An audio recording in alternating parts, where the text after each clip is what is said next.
of Molara's parents stood up, and their spirits summoned all the dead in the village, each of the dead sitting in front of a sewing machine.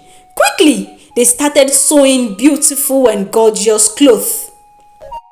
Once upon a time, in a small village, there lived a young woman named Molara. Molara came from a very poor family. She couldn't afford to buy many things for herself, for she will sit idle all day doing nothing. At a very tender age, her parents had sent her to Madam Anyike's shop. For Madam Anyike had many young girls who are apprentices, and she will train them to become seamstresses. Many of her apprentices, after many years, will become their own boss. But Molara remained with Madam Anyike, as she is a very lazy woman who refused to excel in her apprenticeship. This always worries Madam Anyike. So one day, she called the 3 apprentices who are always giving her heartache. Ibuku is very good at her craft. She is the best seamstress that Madam Anyike has ever produced. But Ibuku is very proud. Ibuku, I've told you times without number that pride goes before downfall. It doesn't matter how good you are. If you are arrogant, you will chase our customers away. And you, Tokumbo, Madam Anyike said to the other lady, practice makes perfection. You are always making the dress of our customers too small. Immediately, Tokumbo protested. I don't know what the problem is. I usually follow their measurements, madam.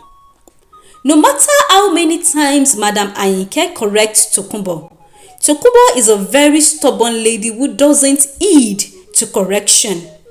And finally, Molara, Madam Anyike said to her, you are always sleeping on duty. Don't you know that there is no food for the lazy? At that moment, Molara suddenly burst into laughter. That adage might have worked many years ago, but not anymore. Many years back, after Molara was born, Molara's father, Omokpiton, was gifted with a farmland. As a young man with a family, it is expected of him to provide for his family.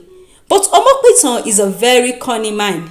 For one fateful afternoon, when the sun was very hot, Omokpiton set fire into his farmland. He shouted for help. He cried bitterly. The villagers were moved with compassion, for they had rushed to the scene. And when the villagers heard that Omokpiton lost his sight, and his wife, upon hearing the sad news, also went dumb and deaf, the villagers came to console them. They came with lots of yams. They even cooked for them and kept on showering them with affection. How will he take care of his family? How will she take care of the newborn baby? The villagers will lament. But unknown to the villagers that this is just tricks by Omokpiton and his wife. For Omokpiton is not blind, neither is his wife dumb and deaf. So Omokpiton kept on with his charade, for he would say, my wife cannot hear. I have told her 1,000,000 times that she should cook for us, but she cannot hear me. I don't know how else I would tell her to cook for us. And I am blind. I can't go into the kitchen nor go to the farm. Omokpiton will cry. The villagers, moved with pity, kept on sending their children to the Omokpiton's family as servants. But when Molara grew into a young child, she would take her parents to the village market where they beg only for food. The Omokpiton's family were lazy people who feed well and always sleep with a full stomach. One day, a local chief who just came into their village was moved by the sad story of the Omokpiton's family. So he went to Molara's father. Do you know that there is strength in disability? Yes, you have lost your sight, but I can empower you to become a shoe shiner. That way, you don't have to rely on the villagers for food. It is a very rare skill in this village. The villagers will pay you to make their shoes clean and shining. All you have to do is just to use your hand and your sixth sense. That's all. The local chief, excited by his proposal, brought Omokpiton, a shoe polish, brushes, and a wooden box so as to enable Omokpiton announce a skill to the villagers. Molara will assist you through the village pathway. You can become very rich because the villagers will pay you lots of money, the local chief concluded. On the first day, Omokpiton carried his wooden box and his necessary tools. The villagers were excited to see Omokpiton getting back on his feet after many years. So they gave him their shoes. Some even tipped him after he was done shining their shoes. But when Omokpiton got home to his wife, he gave all the money he had made. But his wife threw the money back at him. What do we need money for? As long as we have food in our belly, what else do we need? Don't they say everything is vanity? Vanity upon vanity. Please, don't let us disturb ourselves with money and with worries of this life. So that night, Omokpiton dug the ground and buried all the money. The next day, he stayed back at home. But because the villagers wanted him to succeed, they came to Omokpiton's house and gave him their shoes. But when they came back for their shoes, it was even more dusty and very dirty. When the local chief heard, he went to Omokpiton. But Omokpiton said, "For the Creator gave us feet to walk. Why disturb ourselves with shoes?" The local chief beckoned on Molara, who was seated in one of the huts, and said, "Molara is a very young and promising child. Can I put her to learn from Madam Ayinke? For she is a talented seamstress. Molara too in future can become a very popular seamstress and be able to feed and provide for herself." So at that early age, Molara was given to Madam Ayinke. But when Molara's mates were learning and working, Molara will be sleeping. She will only wake up when it's time to collect lunch from Madam Ayinke. Many times, Madam Ayinke would discipline her for her lazy attitude, but Molara did not change. So, after many years, Madam Ayinke went back to the local chief and said, "Molara has come of age. All of her mates will be going to become their own bosses. But Molara cannot even lift a finger to cut a cloth. I'm afraid the time has come for me to send her away." The local chief thanked Madam Ayinke for her patience and endurance. That night, the local chief called Molara and said, "I have a son, a very hard-working son. He has lots of farmlands and servants, but he is yet to marry. I would love for you to become his wife." The local chief believed that if Molara marries a son, his son will be able to groom her into becoming a successful woman. Molara's parents were very happy upon hearing the news. "We shall become in-laws to wealthy people. We shall eat their wealth to nothing." Molara's parents laughed. But on the day of the wedding, everybody gathered. The local chief and his son dressed handsomely, but Molara and her parents were nowhere to be found. As the people became very anxious and tired of waiting, the local chief sent his servant to look for Molara and her parents, but they couldn't find them. For Molara and her parents were busy stealing the food and palm wine meant for the wedding guests. They had successfully carried all the food into the forest. "For we shall eat till the day we shall die," the three of them said to themselves. For 3 days, they were looking for them.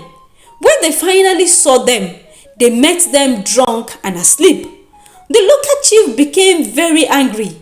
He cut all ties with the Molara's family and went his way. When the news got to the villagers stopped helping Omokpiton and his family. It's just his sight that was lost. He should get up and take care of his family. Lazy people. And that is how the villagers stopped giving to the Omokpiton's family. Soon, hunger set in. Molara went back to Madam Ayinke. At least, I will get to eat lunch at Madam Ayinke's place. But when Madam Ayinke saw her, Madam Ayinke chased her away. So Molara and her parents slept for the first time without food in their belly. The next night again, no food. So Molara went to her parents crying. It was then that Omokpiton remembered the money he had buried many years ago. He ran to the place, dug up the wooden box, and surprisingly, the money laid inside the wooden box was very intact. He started using the money to buy food, and for the first time, Molara realized the value and importance of having money. Not too long, the money finished, and they were back to being hungry. One fateful day, as Molara wandered through the forest in search of what to eat, she suddenly saw Tokunbo going to a lonely hut in the forest. So Molara quietly followed along. She leaned closer to the wall of the hut, hearing the conversation of the old magician and Tokunbo. Drink the water in the spot when midnight strike. For the spirit of the dead shall bring forth clothes to you, said the old magician to Tokunbo.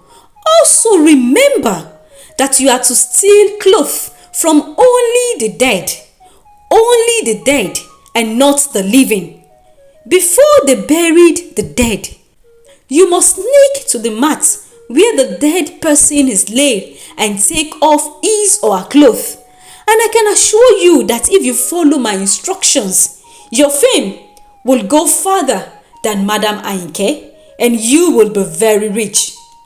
As Tokunbo walked out with the pot in her hand, Molara quietly followed, waiting for the perfect time to steal the pot from Tokunbo. As Tokunbo pulled the pot down and bent to drink water from the stream, for she thirsted after a long walk, Molara picked a stick and hit Tokunbo's head with it. Tokunbo fell in pain. Molara carried the pot and left Tokunbo alone in the forest to die in pain. So Molara went home and did according to the words of the old magician. She drank the water from the pot when midnight struck. That night, a very strange and heavy wind blew in the village. The next morning, there was cry of sadness in the village, for the local chief is dead. The villagers mourned. Many wept uncontrollably, for the local chief made significant impact in the lives of the villagers. The burial date was fixed. They needed a tailor to sew for them, and for the first time, Madam Ayinke's shop has not even a single customer, for they all went to Molara's house, both the men and the women, even the children, lining up, waiting patiently for Molara to take their measurements. When night came, Madam Ayinke and Ibukun were still in shock. Not even a single customer came to their shop, so they closed the door of the shop. But when 12 o'clock struck, Madam Ayinke and Ibukun lit their lanterns and started sewing clothes with all their energy, for the spirits of the dead made them work tirelessly. Many wondered why there is reflection of light coming from Madam Ayinke's shop, considering she has no customer. But no one, not even Madam Ayinke or Ibukun, could tell the mysteries at night. Till the day of the local chief burial, they sew. Even as their feet hurt, they never gave up. When all the clothes were ready, the spirit of the dead brought them to Molara, who gave them to the villagers. For the first time, Molara had lots of money. She ate and drank. She celebrated and laughed. But when her parents came to her for food, Molara chased them away. Soon, she moved out of her parents' house, got a big shop in the market square, and her fame grew beyond the borders of the village and neighboring villages. While Molara was reaping where she labors not, Madam Ayinke and Ibukun were always sleeping like a log of wood in the daytime and always working tirelessly at night. Many days passed. Molara's parents were dying of hunger. Many times they would go to Molara for food, but she would chase them away. So her father, Omokpiton, who is always full of trick, said to his wife, "I'm sure if Molara heard that we are dead, she will come back home, make a grand celebration in the demise of her parents. You know how people celebrate the dead. I'm sure Molara will kill cow, pound yam and lots more. We can simply get up from the dead and steal all the food. That way, we will not die of hunger." So the news of Molara's parents being dead got to Molara's hearing.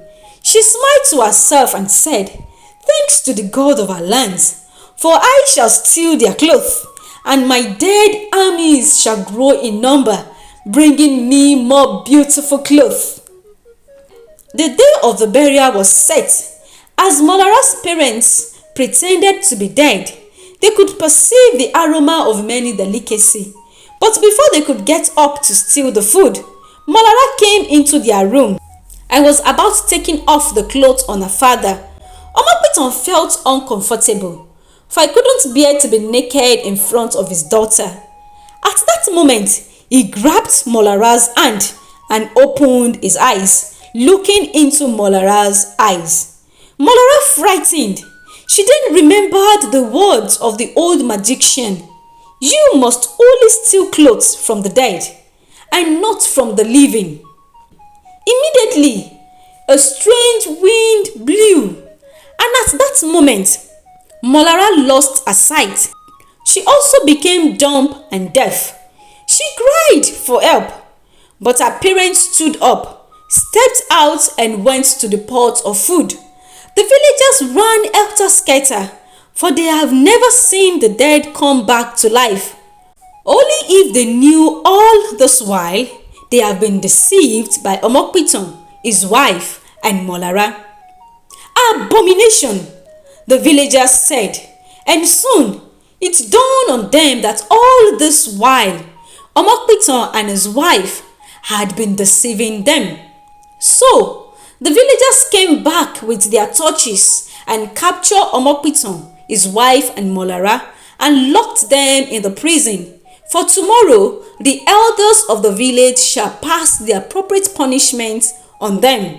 But that night, as Molara slept, the old magician came to her in a dream and gave her water to drink from a black pot.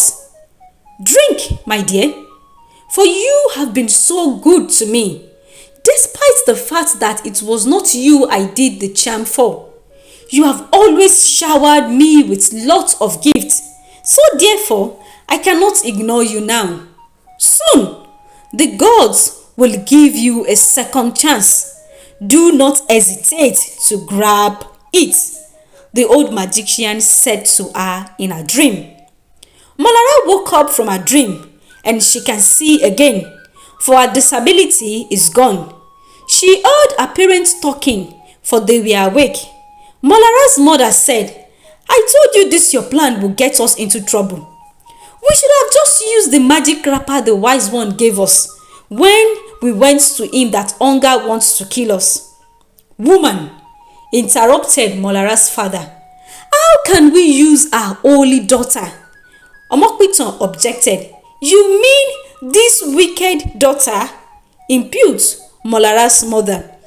"After all, the wise one said only her spirit will bring us food. And now that she is blind, dumb and deaf, of what use is she again? Get up, Baba Molara, and go and bring the magic wrapper. So, they escaped from the prison that night and took Molara, who pretended to still be blind, dumb and deaf, with them. But when they got to the forest, Molara's mother sent Omokpiton back home to go and get the magic wrapper. Omokpiton reluctantly journeyed back, his mind divided between what's profitable and what is right. But as he passed through Madam Anyike's shop, he saw a reflection of light coming from the shop, and he thought to himself, why is Madam Anyike still under Molara's spell? Is Molara lying to us? Did she hear all our conversation? He became very confused and planned to discuss it with his wife. But when he met them back in the forest, he met them sleeping. So, Omokpiton too laid beside them, putting the magic wrapper beside him. But Molara was not asleep. For the moment she sensed her father snoring, she quietly stood up and picked the magic wrapper. Without giving it a second thought, she covered both her parents with the wrapper. At that moment, the ground shook and the wind blew. The spirits of Molara's parents stood up, and their spirits summoned all the dead in the village, each of the dead sitting in front of a sewing machine. Quickly, they started sewing beautiful and gorgeous clothes. Far, far away in another village lived Okonlawo and his wife, Ireti. For they were coupled who had lived 13 years in marriage without a single child. Ireti is always very sad. Despite all the wealth and farmland, no herbalist could put a stop to her barrenness until she heard of Molara. For many whispered behind closed doors that anytime they buy a cloth from Molara, the gods answered their request immediately. Though they don't understand how this works, so they fear to say it out loud. Yet, as expensive as Molara's clothes are, many villagers will save their last penny just to buy from her. Molara, who nobody in the village could say where she had hailed from, as she had come into the village one fateful day, met with the elders of the village, paid lots of money and settled down in the village, built a very big shop for herself where only those who can afford her expensive clothes pay for it, and many would do anything just to buy her clothes. Despite her expensive clothes, the villagers loved Molara so much and always treat her like a god. So, Okonlawo and Ireti went to Molara's shop, even though they did not see a single sewing machine in her shop. Her shop was filled with machine-sewn clothes, neatly and beautifully made. So they bought the most expensive clothes. That night, when they got home, they wore the clothes and wished that Ireti should become pregnant. But when morning came, the expensive clothes were gone and they were naked. Okonlawo and his wife Ireti panicked, but they could not voice out their fears and anticipated that their wishes had come to pass. So Okonlawo continued to observe his wife, for he noticed she throws up every morning and she's always tired. And when her monthly flows comes not the next month, both of them cried in joy. But as Okonlawo slept that night, he had a terrifying dream, for his mother warned him of the child in his wife's womb, for the child shall be an evil child. Okonlawo became very worried as he watches his wife barely growing. And when Ireti gave birth, the baby was very handsome, his eyes blue and attractive. So he doubted the word of his mother in the dream. He became very happy. He gave Molara lots of gifts, and soon Okonlawon and Molara became best of friends. One day, Molara was so drunk that she told Okonlawon the source of her wealth. She said, "Only the dead sew the clothes I sell, and whenever anybody buys from me, the dead will bring their wishes to pass. If anyone spoil my magic, all the good things I have done to all the villagers will go back to the dead, including your son." As Okonlawon walked through the village pathway back to his house, his mind divided between what is right. If I destroy Molara's magic, my son will go back to the land of the dead. But again, he remembered the dream he had, the warning of his mother.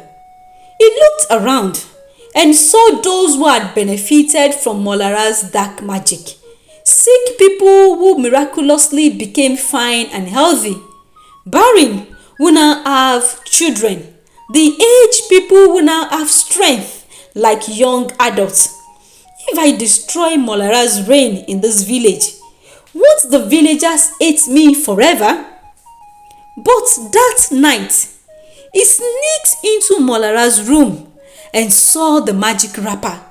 He picked it up and set fire to the cloth. At that moment, the old magician's hut and charm caught fire and was destroyed.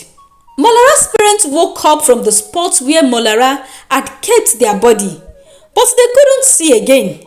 They tried talking to each other, but couldn't, and that is how Omokpiton and his wife truly became blind, dumb, and deaf. For they had saw the world beyond the living, so this caused them to lose their sight, and so that they would never be able to share their terrifying experience with anyone, the spirits of the dead made them dumb and deaf. Madam Anyike fell off the chair. The spell is broken. She had been so drained and exhausted, sewing tirelessly every night.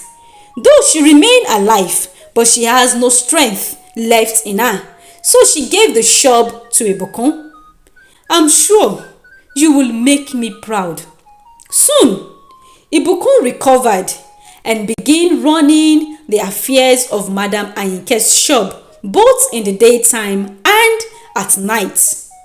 But Okonlawon and his wife Ireti tried all they could to save their sick child, but sadly they could not. Soon, the villagers started counting their losses. They despised Okonlawon and sent Okonlawon and Ireti away from them. As they walked away from the village, Okonlawon continued to console his wife that in the set time they shall have their own children. Molara's wealth vanished, and when midnight struck, the spirits of the dead visited her that night. The dead were very angry that Molara prevented their souls from resting in peace. So they dragged Molara into the world of the dead, dragged her into the land of the dead, never to be heard of again. Indeed, some may say, but Molara later used her dark magic and charm for good. But we should remember that whenever we witness dishonesty, exploitation, or injustice, let us not turn a blind eye.